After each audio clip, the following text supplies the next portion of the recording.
Дорогие браты и сестры, я знаходжуся ў Полацку, у парку 80-годдзя Великой Перамогі, Великой Отчинной войне. Тут вось знаходзіцца такая прыгожая алея з ліштвеніцамі, увенчаная таксама прыгожымі елкамі, якая прыводзіць сюды да кургана. Гэта курган славы.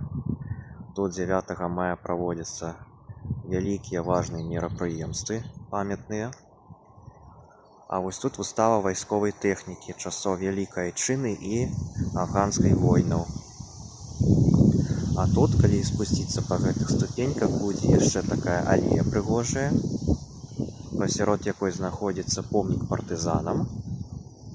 І далей ужо пачынаецца парк культуры і адпачынку, таксама даволі прыгожы, з мноствам розных аб'ектаў.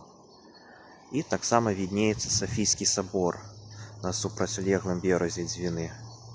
Так што, хто будзе ў Полацку, абавязкова сюды прыходзьце, прайдзіцеся па гэтай алеі, паглядзіце на курган славы, абавязкова на тэхніку і на сабор.